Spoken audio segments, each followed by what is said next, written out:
Hey, what's up everyone? My name's Christoph. Welcome back to my channel. So today we're working on a figure drawing. This model's from a Studio Graphic pack that I'll link in the description, so check it out. There's some really great references throughout this whole pack. This guy is very athletic and knows how to pose really well, so there's some beautiful gesture lines, some really nice lighting as well, some 3-point lighting with rim lights on each side and a key light from the left. So just an overall great reference pack to work from. And yeah, so today I was just working on this figure drawing really to push my sort of my control of values, as well as just practice my anatomy. So this guy is really jacked and very like not only muscular, but his muscles are very well defined. So he's a great model to practice anatomy. So in the initial stages, as you can see that what's playing right now, this is sort of the blocking stage where I'm kind of laying down the initial foundation of the drawing and figuring out the main proportions of the figure. So you can see I'm placing down some basic shapes for the rib cage, for the skull, for the pelvis, so the 3 main volumes, and then from those main volumes I'm drawing in the limbs and just quickly indicating where those limbs sort of meet the ground, how the weight is distributed, how things will foreshorten in perspective, and how overall the volumes will overlap. As you can see, the leg in the background is foreshortening a little bit and is overlapped by the arm.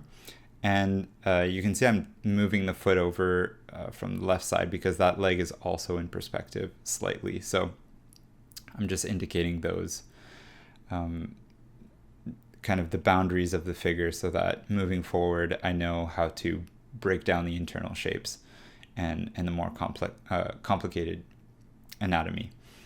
So here I'm just kind of talking over this process. I do a lot of live streams on my YouTube as well, or on my Patreon account. So, and I talk about some of these things. And now I'm moving into the kind of refining stage. So I'm going over my blocking and sort of putting down what is going to be the end result of the silhouette and the final sort of anatomy. And at this stage, I work on the silhouette, but I also do indicate some core shadows. I start designing some of the shadow shapes because that's really going to define what the volumes are going to be of all the different anatomical shapes, all the little bumps and divots in the skin. So really paying attention to my reference so that I can indicate all that anatomy in the silhouette. And looking at these forms as more of like a 2D shape than a 3D shape. So this is a bit of a mix between a more constructive approach where you would kind of build out the limbs and stuff as a cylinder, and a more two-dimensional graphic approach. Which I refer to often as the Bridgman method, where you're really breaking down the figure in a 2D way. But the fact that I'm adding in this line for the core shadow, so indicating where the larger forms are going to be defined by a softer edge, and then the small forms with sharper corners are going to be defined by a thinner, sharper edge. So that really indicates a lot of 3-dimensionality and is what I call plotting the shadow. So you're plotting where you're going to place things that are in shadow and what is going to be in light. So creating that sort of dichotomy of light and shadow. And here just working on the back leg. I struggle with this foot a lot throughout the whole process, so I come back to it quite a few times and mess around with it. And then, yeah, I'm just going through the rest of the figure, moving things around when needed. So this sort of pelvis area or waist area is pretty scrunched up. So there's a lot of like folds in the abdominals, in the sort of crotch area because it's so compressed. So I'll go in and shade that more in a more detailed way when I get to the rendering part. So lots of interesting little overlaps in the musculature here. This arm that's going back in perspective was pretty hard. Because this guy has such big muscles, the overlap is much more obvious. So the volume of like the deltoid overlapping the tricep, overlapping the elbow, overlapping all the like flexors and extensors in the forearm. I need to make sure that I'm defining those things properly and showing those overlaps in the drawing. And that also just helps push things in perspective, sort of push things in space. And then here I start to work out the face, so kind of plotting out the main shapes of the face. I tend to use something close to the Loomis method to block out the main volumes of the head. And since this figure has a beard, I'm actually going to draw in the chin, or where I imagine the chin to be under the beard, so that I can place that beard correctly.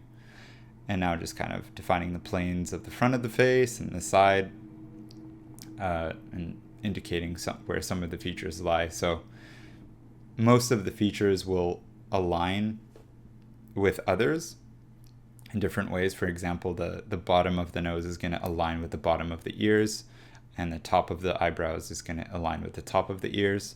So things like that, little landmarks, help just place a proportionate face in the sort of perspective. So it's a bit of a tricky angle as well. You can see me tilting my head quite a bit, and that's just because the head is tilted past 45 degrees. So I'm trying to tilt my head to see the proportions of the face properly. And now I'm just indicating a big shadow shape for the hair, which I tend to keep pretty abstract. I like designing my shadow shapes so that they have a sort of appealing aesthetic to them. Kind of like a bit of a more graphic approach. Sometimes it's not always completely realistic, but sometimes realism isn't well designed. So I try to pay attention to all the shapes that I'm creating, whether they be shadow shapes or light shapes, even in the halftones sometimes, designing every brushstroke that I put down on the paper or the canvas. And then here, just plotting in, refining what the shape of that back leg is going to be. And I'm not too scared of making corrections. I try to step back every once in a while and look at my drawing from a bit further away, which just helps to get a fresh eye on the illustration, and to correct some mistakes that you might not see when you're completely, you're diving into your work and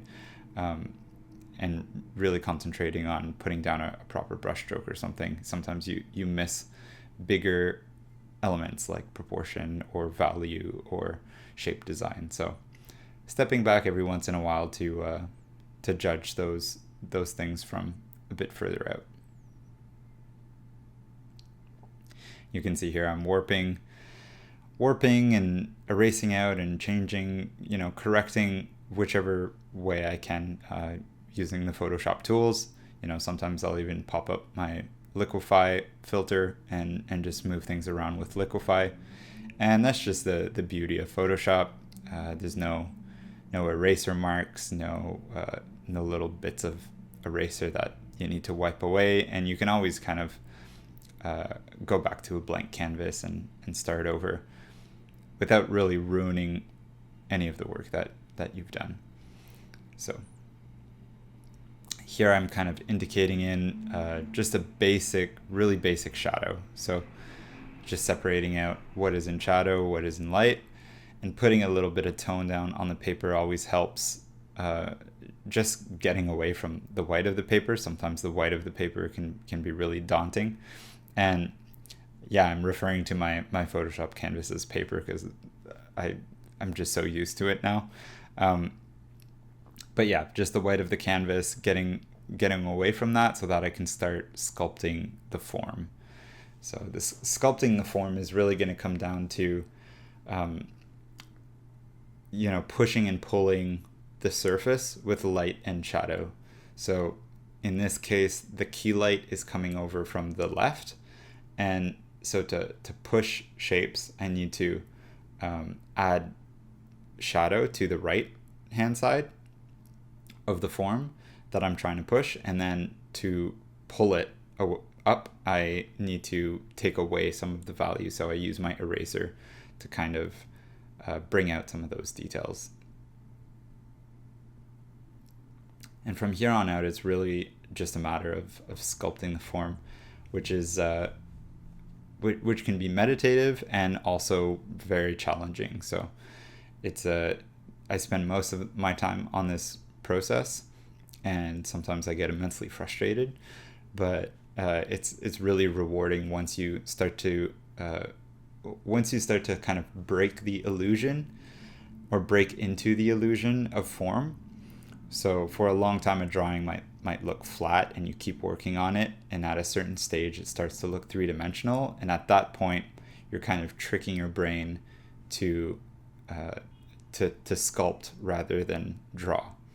So to work almost in 3D, and you see your object as a 3D object instead of a 2D drawing. So I'm just trying to get there as fast as possible by being pretty bold with how I lay down value and how I lay down the different shadow shapes, how much value I'm placing down on the canvas. I'm trying to hit those marks pretty quickly that I see in the reference. And once I get close enough that I can sort of pass into that stage where I'm buying the fact that it's a 3D object, then I can really start to push and pull the shapes and refine the surface anatomy. I'm also jumping around quite a bit. I try to bring the whole drawing sort of ahead at the same rate.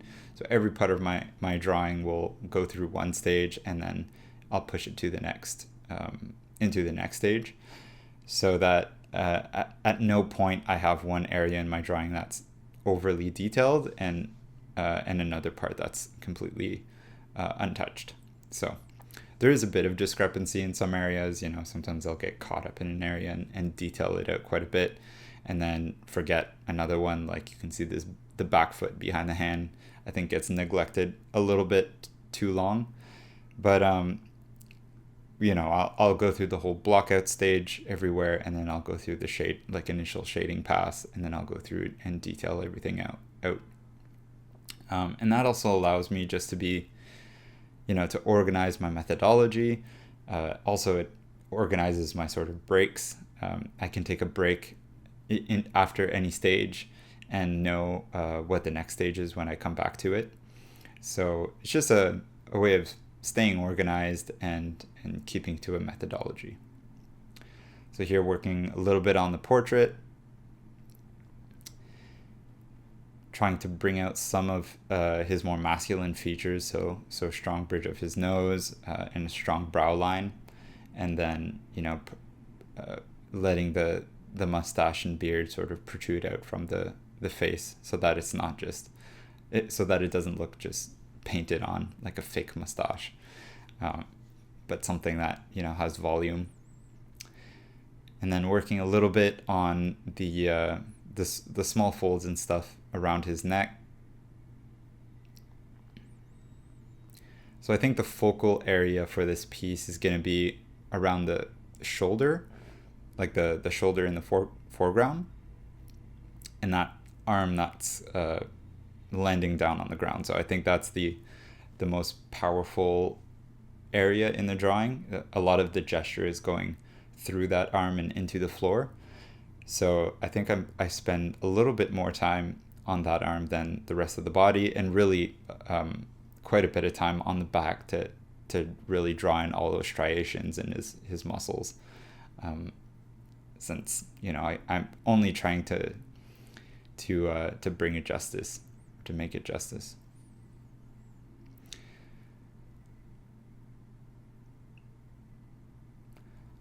sometimes I'll try to work on the areas that I'm less interested in first, and then move towards the focal area towards the end of the drawing.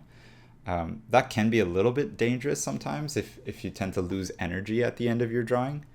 But this was a sort of a this was done in one session, like a 3-hour session. So yeah, I knew that I was going to have plenty of energy left at the end. And so I sort of start with, the foot, the arm, and the back, and try to move in towards the arm in the foreground towards the end.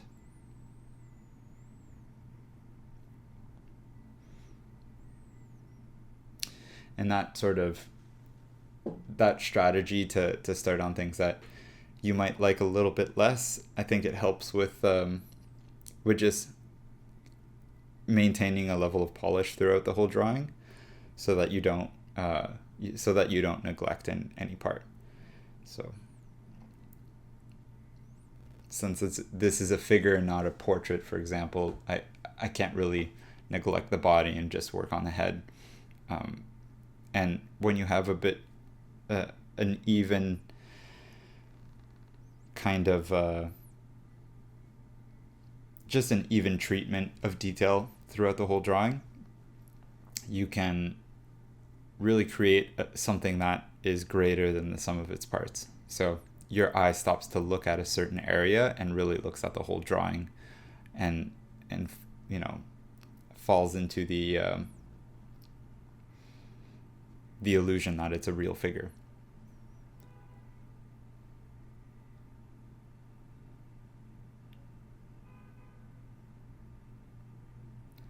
So here's a lot of little bits of sculpting, really getting into the detailing at this stage. Just a stylistic decision that I take with my drawings is to keep an outline even in the light areas.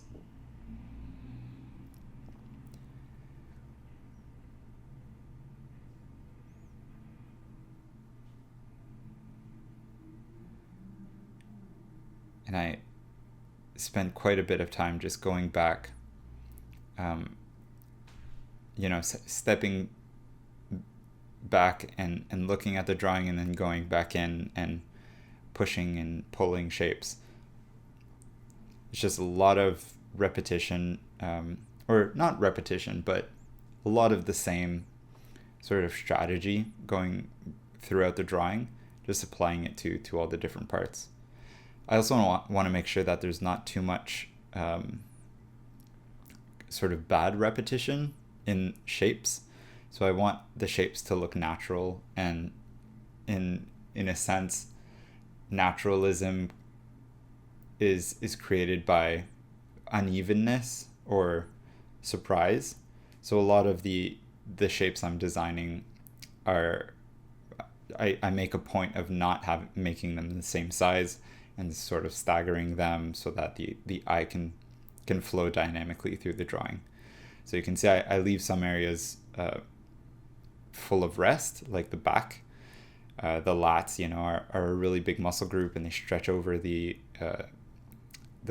rib cage, and then so there's not a lot of detail in the lats. But then as you move up closer to the neck, you get more striations in the traps that lead up to the neck, and in the shoulders, and then there's a little bit of rest on the tricep, and then it kind of becomes more detailed around the elbow. And that unevenness of detail really lets your eye move around the drawing. So it's almost like a road where you're driving along, and wherever there's detail, there's a stop sign or like a yield sign.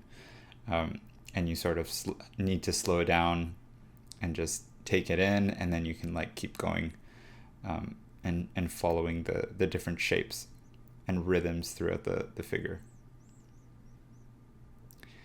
So here I'm trying to analyze what kind of anatomy is happening in the abdominal region. So he's very scrunched up, which can make it difficult to sort of decipher what what is happening anatomically. Like, we know that he has obliques and he has, different abs and stuff, but since they're all scrunched up, each bump could be anything. So I spend quite a bit of time just trying to figure out what is what, and I think I go back and fix quite a bit of it once I do figure it out. And here, detailing out the quads. So the main mass of the quad is in the sort of middle section that's higher up on the thigh, and then you get the sort of teardrop section on the inner part close to the knee. But the actual fourth quadricep muscle lies underneath the one in the center, close to the bone. So that's what gives it quite a bit of volume. So I'm trying to define what that volume looks like with the different, reflecting light shapes. Pushing back that back leg with some shadow. And here I start to work on what I define as the focal point. So, really working out the different details in anatomy in that forearm or foreground arm.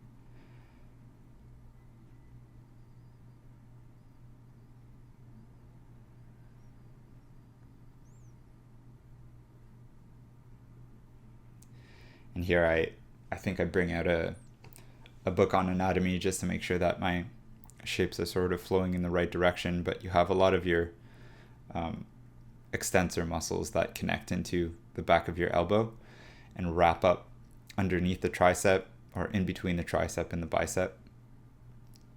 And, you have a whole bunch of other muscles hidden under there, like on the interior side, but they all sort of weave in and out of each other. So I'm trying to show that weave and trying to show how those forearm muscles are wrapping around the wrist and just tensing up. So Bridgman actually talks about quite a bit about an active side and a passive side in gesture drawing. So showing that one side of the body is often less active than the other, and that imbalance creates a more dynamic pose. But in this instance, this guy is pretty much flexing all around, and but I think the more active side the more active side of his body is his upper body. So he's really tensing those arms, and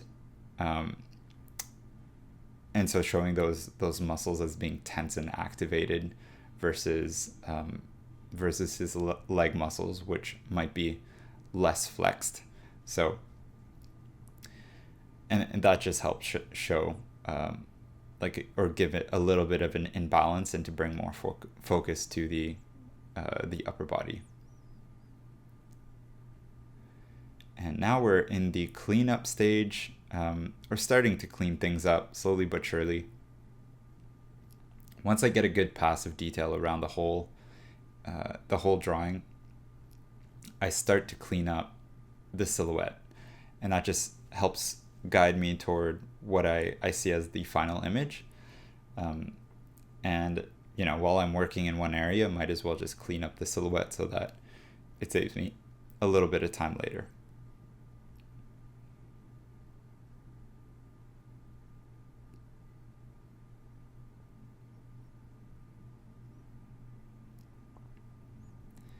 Now finally working a little bit on this back foot.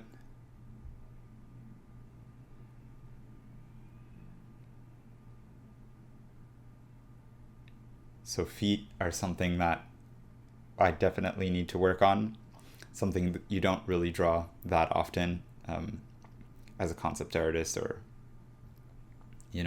I work in the video game industry, so most of the time I'm drawing shoes and not bare feet. So it's something that I need to improve on for sure when doing figure drawing like this.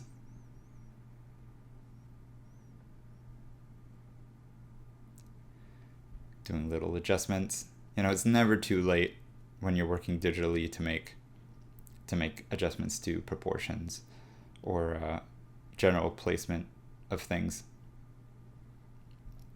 It's definitely more forgiving than an oil painting, for example, or even a drawing in your sketchbook.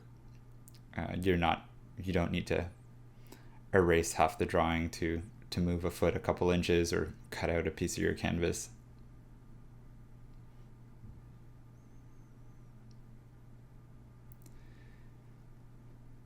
So working on this back foot a little bit. For elements that aren't as important, or that I don't want to draw too much attention to, I tend to simplify a little bit the shadow and light shapes. So making those elements more graphic than, a little bit simplified and more graphic instead of being over detailed. Because remember, you tend to stop in areas that are highly detailed, and if something isn't the focal point, then I don't necessarily want people to stop and look at it for a long time. I want the eye to just flow through it, take a quick glance and keep looking, keep getting drawn in a magnetic way to what is more detailed. So here for the hair, kind of brushing in some abstract, well, not too abstract, but just some graphic shapes for the shadows and halftones in the hair. I do introduce a little bit more value to the hair just to kind of frame the face a bit. So just a quick, a little tip when drawing hair, even if it's lighter hair, in the drawing stage, I'll draw it a little bit darker just so that it frames the face and brings more attention to the face.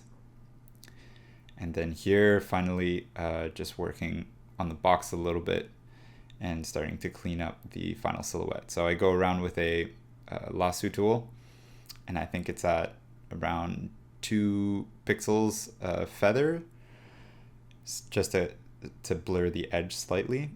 And yeah, just working around the whole figure and erasing what is in the background. So the little bleed of graphite. And that just helps the whole figure pop and really make those shapes in the silhouette stand out. And yeah, that's sort of the final step in this figure drawing. Everything else is cleanup. So I hope you enjoyed this video, and we'll see you in the next figure drawing. So thanks for sticking around.